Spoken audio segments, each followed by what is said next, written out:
What if the advice you've been given to help reduce your tinnitus to get more sleep is actually making things worse? I can't tell you how many patients have come into my clinic saying they've gotten that advice and they feel like they're doing everything right, trying to get more sleep and trying to relax, and yet their tinnitus still is getting louder at night. Sometimes it even gets worse after a good long night's rest. Tinnitus tends to scream the loudest when the world goes quiet, so naturally people assume more sleep will bring more relief. But what if it's not just too little sleep that's the issue, but too much? What if you've been unknowingly sabotaging your brain's ability to filter out sound simply by trying to sleep in? Hi, I'm Dr. Layne Garrett, founder of Timpanogos Hearing Tinnitus. My team and I have treated thousands of patients with chronic tinnitus, and we specialize in combining science, compassion, and real-world evidence-based strategies to help people get their lives back. This channel is dedicated to bringing you honest, evidence-based guidance so you can stop guessing and start healing. In this video, I'm going to share a surprising new study that reveals the hidden U-shaped link between sleep and tinnitus. I'll explain why both too little and too much sleep can make your tinnitus worse, what the scientific sweet spot really is, and 5 practical steps you can take starting tonight to help calm your nervous system, reset your rhythm, and finally get the kind of sleep that actually helps. Now,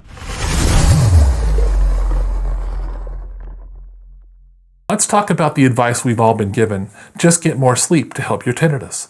On the surface, it makes perfect sense. Our bodies heal when we sleep. Our brains clear out waste, process the day, and handle the stress hormones. When we're sleep deprived, our nervous system is on edge. Our emotions are frayed, and we don't just have the mental energy to cope anymore. It's easy to connect those dots. A tired, stressed out brain is going to perceive that tinnitus signal as more intrusive, more threatening, and a whole lot louder. This kicks off a vicious cycle that is probably all too familiar. Tinnitus makes it hard to sleep. The lack of sleep makes you stressed and anxious. The stress and anxiety makes your tinnitus flare up. The next night, it starts all over again, a downward spiral that can feel impossible to escape. So logically, breaking that cycle should be as simple as getting a good night's rest, right? If you could just bank 9, 10, or maybe 11 hours of sleep, you'd finally feel recovered enough and the tinnitus would start to fade away. And many of my patients have actually tried this. They go to bed earlier, they sleep in later, desperate for any extra rest, only to wake up feeling groggy. And the worst part,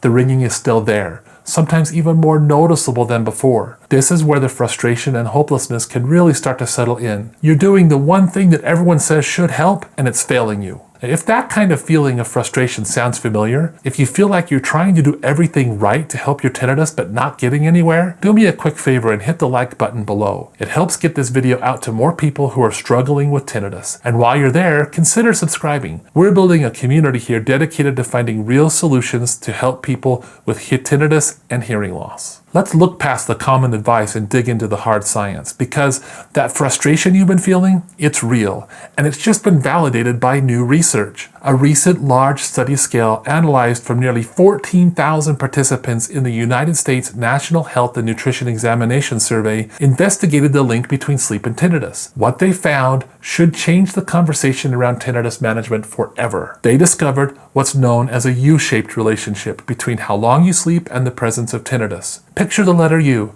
At the bottom, that curve is the lowest risk for tinnitus. As you go up either side, the risk gets higher.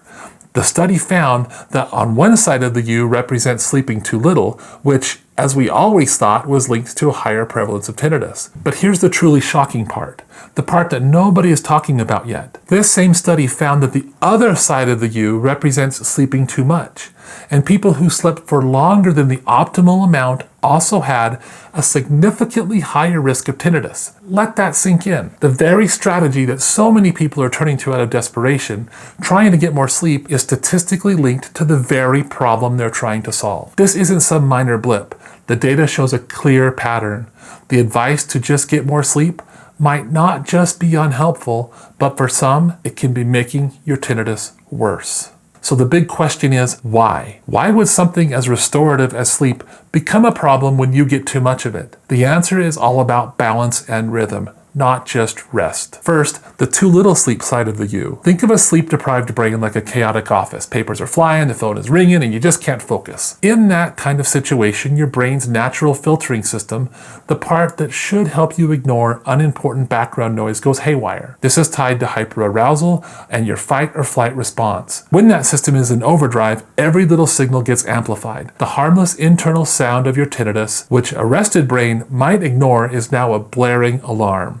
Now let's talk about the too much sleep side of the U, which is even more fascinating. Think of your body's sleep-wake cycle not just as an on-off switch, but as a finely tuned instrument. This instrument runs on a strict 24-hour schedule called your circadian rhythm, and that loves consistency. When you drastically oversleep, you throw that delicate rhythm completely out of whack. This disruption can mess with hormone regulation, increase inflammation, and alter activity in the same parts of the brain that are involved in how we perceive tinnitus. So while it feels like you're catching up, you're actually creating a state of biological confusion. Your brain, now out of sync, can become just as hypersensitive to the internal noise as a sleep-deprived one. It's not just about the sheer quantity of rest, but the quality and consistency of your body's natural sleep-wake rhythm. So if too little sleep is bad and too much sleep is bad, there has to be a sweet spot somewhere in the middle. And according to research, there is. The bottom of that U-shaped curve, the point of the lowest risk of tinnitus, was found to be about 8.5 hours of sleep every night. And that is incredible news. For years, the advice has been to a vague, get more sleep. But now we have a target. We have a specific evidence-backed number to aim for. Of course, everyone's a little bit different. Some people might need a little more or a little bit less sleep, but having a scientifically validated starting point of around 8.5 hours changes the game. It turns the problem from an uncontrollable mystery into a solvable one. Your mission is no longer just to sleep more, your mission is to sleep just right. Knowing that target is one thing, but hitting it is another,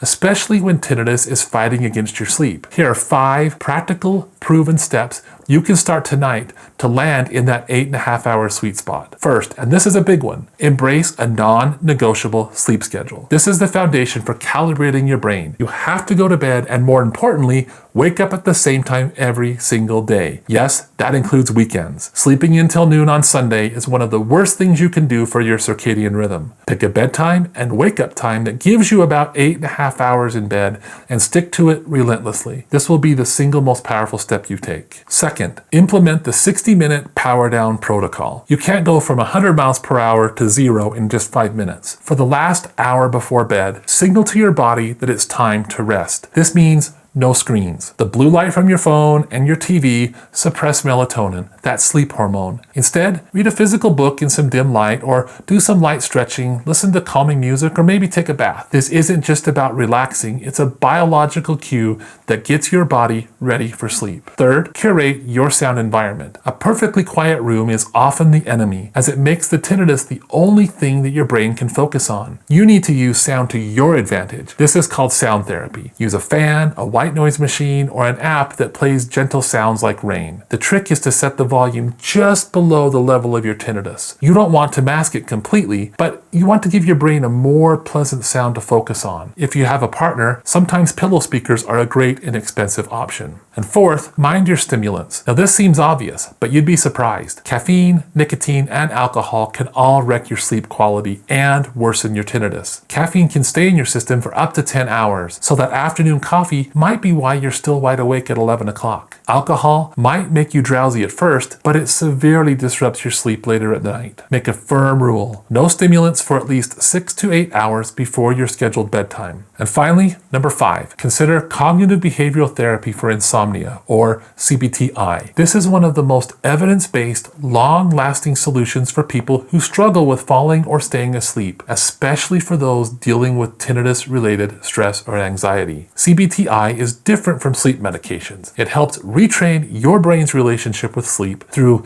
techniques like sleep restriction, stimulus control, relaxation training, and cognitive restructuring. Studies show that CBTI can significantly improve both sleep quality and reduce the perception of tinnitus. If you're interested in finding a qualified CBTI provider, I recommend visiting the American Academy of Sleep Medicine's website. I'll leave a link below. I know the journey with tinnitus can feel lonely, and the search for relief is often filled with confusing advice. But today, science has given us a clear direction. The biggest sleep mistake might not be getting too little sleep, it's getting the wrong amount of sleep. We now know there's a U-shaped link where both too little and too much sleep are associated with worse tinnitus. And the bottom of that U is our target, our sweet spot for relief. And it's about 8.5 hours of consistent, scheduled sleep every night. You have more control than you think. This isn't just some random affliction you have to put up with. By understanding the science and taking deliberate actions, by calibrating your body's natural circadian rhythms, you take a powerful step toward reclaiming your quiet and your peace. Tinnitus doesn't have to be the loudest thing in the room. If you're ready to learn more about scientifically proven treatment options to help you overcome your tinnitus, you can download a copy of my free book,